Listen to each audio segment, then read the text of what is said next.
Il fait beau aujourd'hui, mais je vais vous raconter une histoire, en fait, un événement qui s'est passé il y a quelques années, il y a plusieurs décennies même, qui est celui de la Banque centrale américaine. Tout le monde sait que dans le monde, tous les pays possèdent une banque centrale, en même temps, ce qu'on appelle un institut d'émission, pour contrôler la monnaie en circulation dans le pays. Or, aux États-Unis, c'est un cas particulier. Il avait existé jusqu'à une certaine date en Angleterre, mais les Anglais, soucieux de leur, jaloux de leur indépendance, ont transformé la banque centrale qui dépendait de la City de Londres, qui appartenait à un groupe de banques sionistes, l'ont transformé en banque centrale nationale. Les Américains, ils sont tombés dans le même piège, n'est-ce pas, avec leur capitalisme, leur libéralisme exacerbé. Ils se sont laissés faire et ils ont été conduits à même indirectement encourager la création d'une banque centrale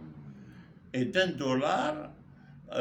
dont l'émission appartient à 7 ou 8 banques sionistes, venues d'ailleurs d'Angleterre, avec à leur tête évidemment la famille Rothschild, pour maîtriser, non pas pour gouverner, pour diriger, non pas un pays comme les États-Unis, mais le monde entier. Parce que emprunter chez des banques privées pour faire des guerres, automatiquement, les banques concernant, enfin les banques juives qui dirigent la Banque centrale américaine posent des conditions avant de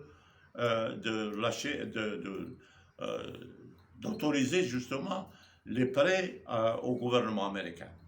Autrement dit, en d'autres termes, le gouvernement américain, quelle que soit l'obédience de droite ou de gauche, il obéit au pied de la lettre à la Banque centrale américaine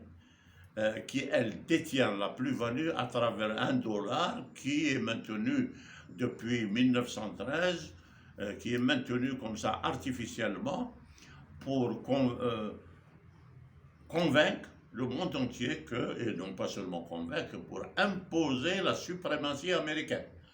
dans le domaine des relations internationales, dans le domaine aussi d'une certaine éthique, et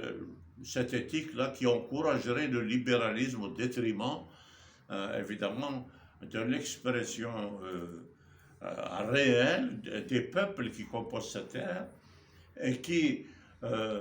soumis au capitalisme et aux intérêts des banques centrales comme celle des États-Unis, arrivent rarement à exprimer ce qu'on appelle leurs sentiments et surtout leur liberté d'opinion, leur liberté d'expression, etc., comme c'est prôné un peu et galvaudé un peu à travers le monde. Donc, les Américains ne sont pas indépendants par rapport à la mouvance sioniste.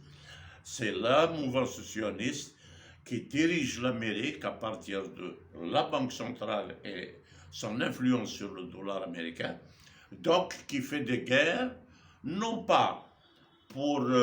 renchérir sur le prestige, sinon l'influence américaine à travers le monde, mais simplement, pour faire haïr les États-Unis à travers les médias sionistes. Et je vous remercie.